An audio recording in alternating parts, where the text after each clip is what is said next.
जी दंडोत प्रणाम गुरु जी। हाँ बेटी। जी बाबा भक्ति दया करो परमात्मा। ठीक है। जी आप ठीक हो गुरु जी? ठीक है बेटी, आप सुनाओ। हाँ जी दया गुरु जी आपकी। आज हाँ जी सारे ठीक है। हाँ जी दया गुरु जी आपकी जी। चलो और आज जी प्रणाम दे रहे थे गुरु जी। अच्छा अच्छा ठीक है। हाँ जी वो बुक पहुँच गई गुरु जी आपके पास? हाँ बहुत बेटी पहुँची बेटी। हाँ ठीक थी वो गुरु जी, ठीक बन रही है जी? ठीक है, बहुत बढ़िया, कमाल हो गया ना, सही है, मैंने तैयार कर दी। गुरु जी आपकी दया। बहुत बढ़िया, कभी बढ़िया कागज, बहुत अच्छा। जय बंदी छोड़ गई। जय बंदी छोड़ गई, चमत्कार हुआ है। हाँ जी आपकी दया मालिक। इलाज हो गया, देखिए सारे मेरे में जय बंदी छोड़ गई गुरु जी। कितने कितने विरोध नहीं रहे मालिक आपकी दया से जी, कोई गलत नहीं बोलता। हाँ जी यह खुशी की बात है बेटी, हमारे लिए विरोध भी है, सब जो हमारे साथ ही है जी। जय बंदी छोड़ गई गुरु जी, 1 मिनट की स्पीकर लगा देना गुरु जी। लगा दे। जी गुरु जी धन्यवाद प्रणाम गुरु जी। सत्साहिब, हाँ सत्साहिब सारी संगत को, जितने भगत यहाँ पर आए हैं और सारी संगत को मेरा आशीर्वाद है बेटा, आपकी सारी मनोकामना पूर्ण होंगी। विश्वास परमात्मा पे है, भक्ति करो, नियम में रहियो, कोई झगड़ा वगड़ा नहीं करा, आपस में प्यार से रहे, बुराइयों से दूर रहना और अपने गरीबों की, भाई भक्तों की मदद करो, है भक्ति करो, बेड़ा पार हो जाएगा। सच्चाई।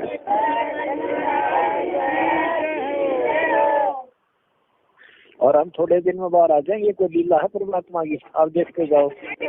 हाँ कभी कोटि कोटि प्रणाम सारे का। हाँ ठीक है, सब ठीक हो जाएगा। अच्छा है, आ लिए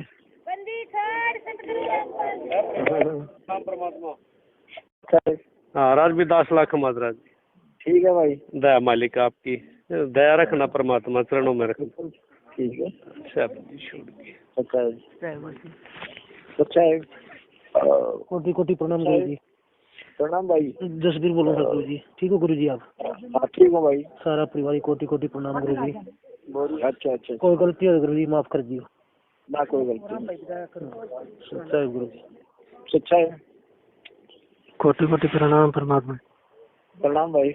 मन बुखार चढ़ रहा है मालिक, मैं लकड़ी का काम कर रहा हूँ, आए बाद बीमार हो गया मालिक, दया कर दिया मालिक। ठीक है।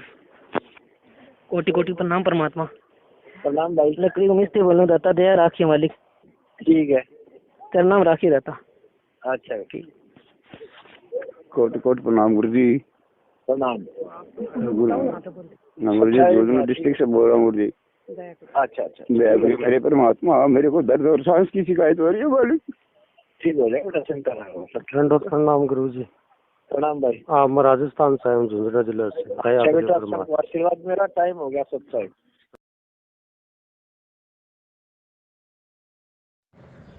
बंदी छोड़ सतगुरु रामपाल जी महाराज जी की जय हो।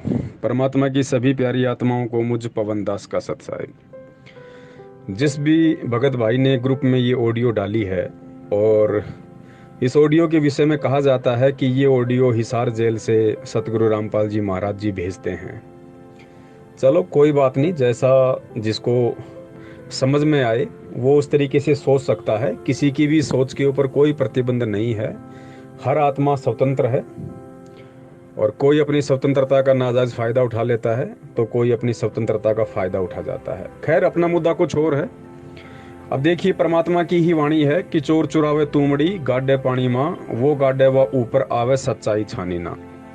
सतलोक आश्रम मैनेजमेंट हरियाणा के द्वारा कहा जाता है, क्योंकि जितनी भी पुस्तकें गुरुजी के नाम से ये लोग मार्केट में लॉन्च करते हैं, और जब हम इन पुस्तकों पर उंगली उठाते हैं ज्ञान आधार से कि देखिए परमेश्वर के ज्ञान में कहाँ कहाँ मिलावट की गई है, किस वाणी को किस तरह से लिखा गया है, तो सतलोक आश्रम मैनेजमेंट और उसके समर्थकों के द्वारा यही कहा जाता है कि ये पुस्तकें हिसार जेल से गुरुजी लिख के भेजते हैं।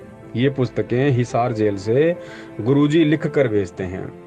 तो भाई अब इस ऑडियो को यदि आप गुरुजी की ऑडियो मानते हैं तो इस ऑडियो से सीधा सीधा साबित हो रहा है कि पुस्तकें हिसार जेल से गुरुजी भेजते हैं, या पुस्तकें सतलोक आश्रम मैनेजमेंट हरियाणा के द्वारा लिख के फिर गुरुजी के पास जेल में भेजी जाती है। आप इस ऑडियो को ध्यान से सुनिए। इसमें मंजू कह रही है कि परमात्मा पुस्तक पहुंच गई आपके पास, परमात्मा पुस्तक पहुंच गई आपके पास। उधर से कहा जाता हाँ बेटी पहुंच गई, कैसी है परमात्मा? बहुत बढ़िया बेटी, बहुत बढ़िया, कति लठ गाड़ दिए, बिल्कुल चमत्कार हो गया, बहुत अच्छा पेज, बहुत अच्छा कागज की क्वालिटी, बिल्कुल बेटी। तो पुण्यात्माओं, आप विचार करो कि पुस्तकें गुरुजी लिख के भेज रहे हैं या पुस्तकें मैनेजमेंट गुरुजी के पास लिख के भेज रहा है। पहले आप ये निर्णय कर लेना। अगर दास चाहे तो आज तक जितने भी ऑडियो आई हैं, दास प्रत्येक ऑडियो को ज्ञान आधार से फैल कर सकता है, प्रत्येक ऑडियो को।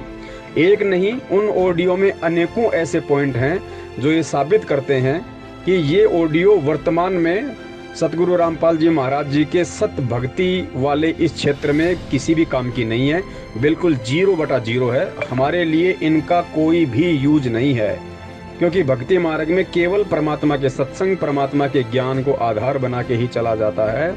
इस प्रकार की ऑडियो को ना आधार माना जाता है, ना माना जाएगा और ना कभी पहले माना गया।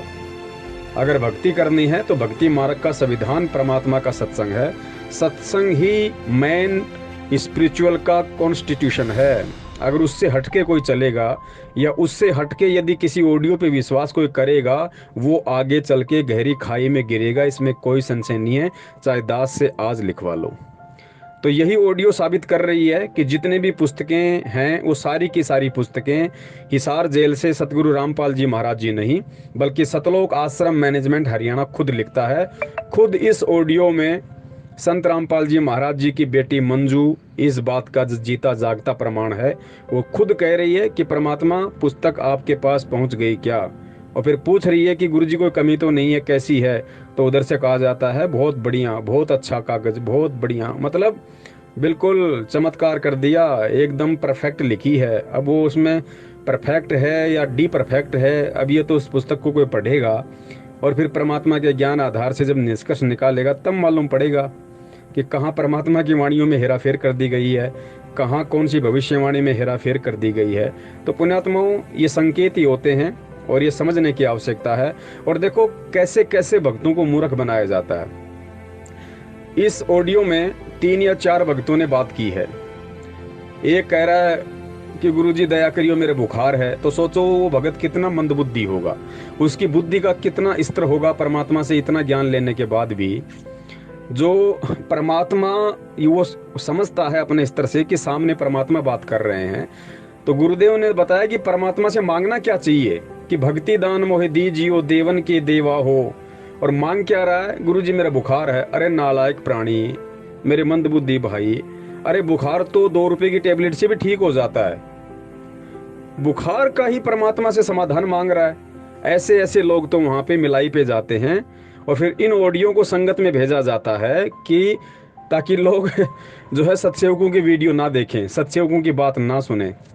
दूसरा कह रहा है कि गुरुजी मैं लकड़ी को मिस्त्री बोलूं, लकड़ी का मिस्त्री बोल रहा हूं। अब बताओ, उसको बताने की आवश्यकता पड़ रही है? सामने परमात्मा यदि है तो परमात्मा को बतानी पड़ रही है, अंतर्यामी को बताना पड़ रहा है कि गुरुजी मैं लकड़ी का मिस्त्री बोल रहा हूं और परमात्मा मेरा दर्द है, दया करियो। भक्ति नहीं मांगी, भाव नहीं मांगे, श्रद्धा नहीं मांगी, सतलोक जाने की प्रार्थना नहीं करी। तीसरा कह रहा है रोके गुरुजी मैं झुंझुनू से बोल रहा हूँ, और फिर कह रहा है गुरुजी मेरा दर्द की, मेरे दमा की शिकायत है। मतलब परमात्मा से भक्ति मांगने कोई नहीं जाता, कोई प्रार्थना नहीं करता, सब आज भी इतना ज्ञान देने के बाद भी अपने दुखड़ों को ही रोते हैं। तो सोचो कैसे कैसे मंदबुद्धि लोगों को मिलाई के बहाने बुलाया जाता है और उन ऑडियो को फिर संगत में ये सोच के डाला जाता है कि संगत शांत हो जाएगी, संगत चुप हो जाएगी। अरे भैया, आत्मा की खुराक ये नकली ऑडियो नहीं है, आत्मा की खुराक परमात्मा का सत्संग है। सत्संग को जब तक आधार वो आत्मा नहीं बनाएगी, ना उस आत्मा का बुखार मिट सकता। बुखार का मतलब है उस आत्मा के अंदर की जो पीड़ा है, जो शंका है, जो भ्रम है, वो जिंदगी में निवारण नहीं हो सकता। सत्संग ही सबसे बड़ी टैबलेट है, सत्संग ही सबसे बड़ा आधार है, इससे बढ़कर कुछ नहीं है। तो पुण्यात्माओं, आपके पास जब ऐसी कोई ऑडियो आती है 2 मिनट की, 4 मिनट की, 5 मिनट की, तो थोड़ा अपनी बुद्धि इस्तेमाल करके भी थोड़ा सा विवेक लगा लिया करो कि गुरुदेव के ज्ञान के विपरीत इन ऑडियो में क्या है क्या नहीं है। फिर खुद मंथन किया करो कि वास्तव में क्या चल रहा है, वर्तमान में क्या ड्रामा चल रहा है, संगत को किस तरह से काल भगवान के मुंह में धकेला जा रहा है। बंदी छोड़ सतगुरु रामपाल जी महाराज की जय हो। सत साहिब।